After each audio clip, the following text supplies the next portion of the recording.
At the opening stage of the Second World War, as the German invasion tore through Poland with a speed that shocked even seasoned officers, one Polish reconnaissance officer became separated from his unit in a sector where communication lines, roads, and command structures had begun to disintegrate under the weight of the Blitzkrieg. The countryside around him, once an unremarkable stretch of farmland, had transformed into a shifting mosaic of smoke, scattered rifle pits, burning carts, abandoned supply wagons, and civilians fleeing along the same routes used moments earlier by retreating units. Patrols were often cut off within minutes, artillery barrages fell without warning, and armored spearheads pushed so deeply into Polish territory that entire formations found themselves isolated before they could reorganize.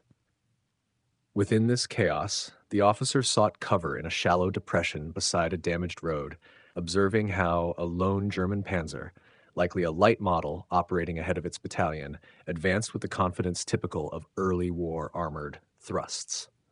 Its engine noise echoed between the hedgerows, punctuated by the distant reports of machine gun fire, while the metallic clatter of its tracks revealed the distinct rhythm of a vehicle moving without immediate escort.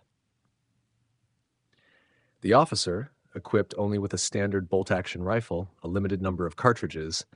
and a pouch containing improvised explosives meant primarily for sabotage rather than anti-armor combat, understood fully that traditional engagement was futile. The tank's frontal armor could repel rifle fire with ease, and the open terrain offered almost no possibility of escape once detected. Yet he also knew that early German tanks possessed critical flaws: narrow vision slits, blind arcs around the rear engine compartment, and crews often overstretched by the rapid pace of operations.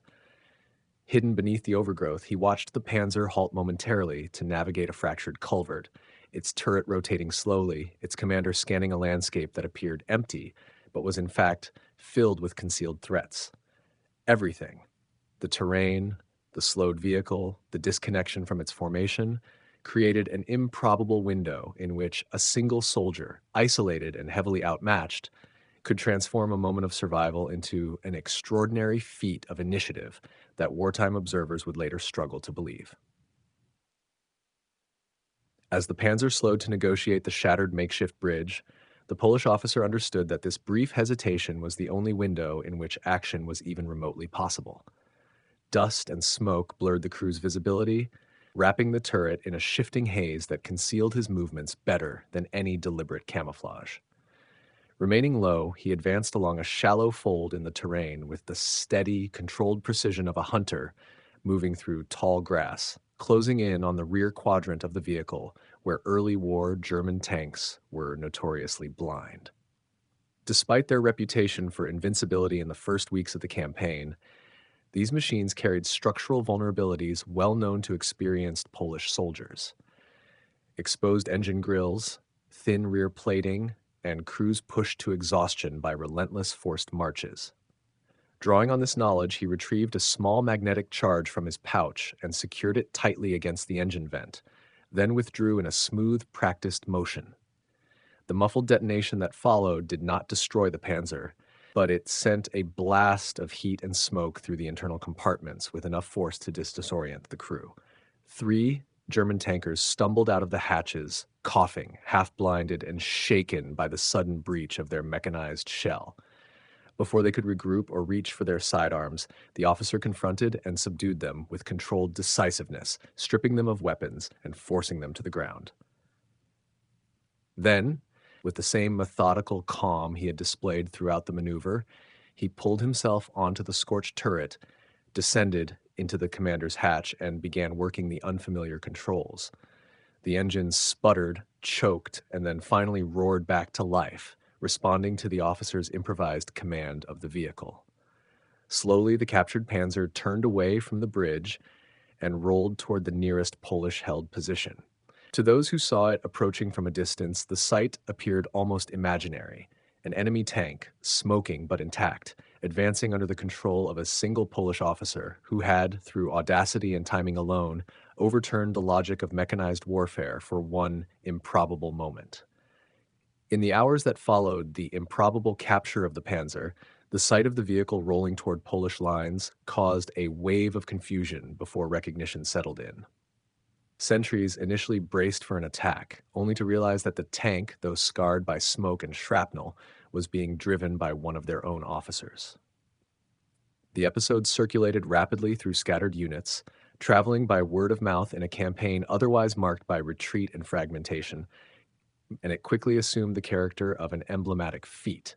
something that contradicted the prevailing sense of mechanized inevitability that defined the opening days of the war. Commanders who examined the tank later noted the precision of the action, the controlled placement of the charge, the exploitation of the vehicle's structural blind spots, and the remarkable composure required to subdue an armored crew without support. Although post-war narratives attempted to attach the incident to well-known figures such as Witold Pilecki or Witold Urbanowicz, wartime documentation presents it less as the deed of a single heroic personality and more as evidence of an enduring military instinct, an assertion that initiative, technical awareness, and calculated risk could still disrupt the overwhelming force of industrial warfare. In a conflict increasingly dominated by massed armor and rapid mechanization,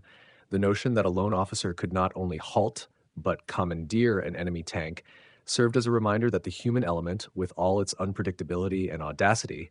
remained capable of reshaping the course of isolated engagements,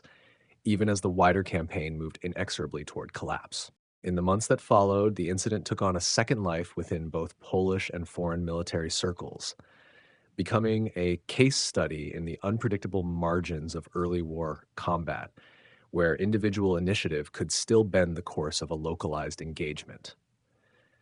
Reports from surviving officers of the 1939 campaign recount how the captured Panzer was briefly incorporated into retreating Polish elements, used not only for reconnaissance but also as a psychological instrument, its mere presence causing German patrols to hesitate, uncertain whether it signaled an ambush or a damaged vehicle returning to its formation.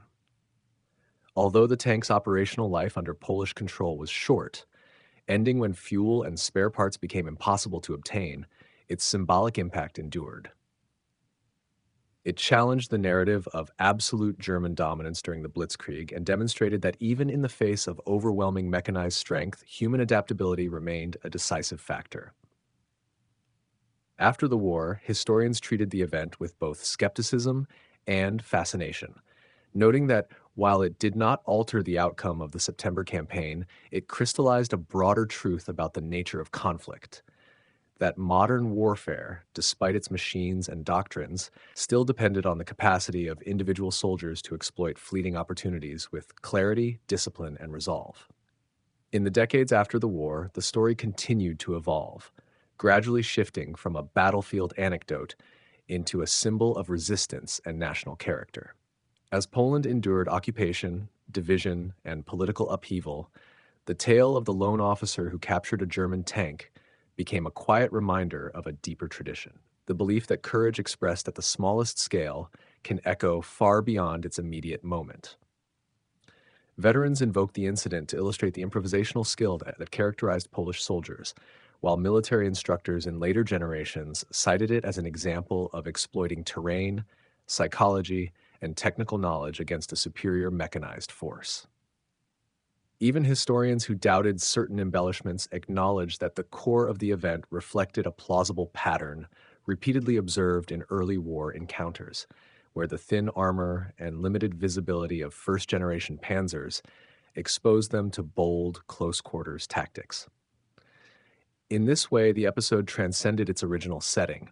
transforming from an improbable wartime feat into a touchstone for discussions about initiative under pressure, the unpredictability of warfare, and the stubborn human capacity to defy the expectations imposed by vast historical forces.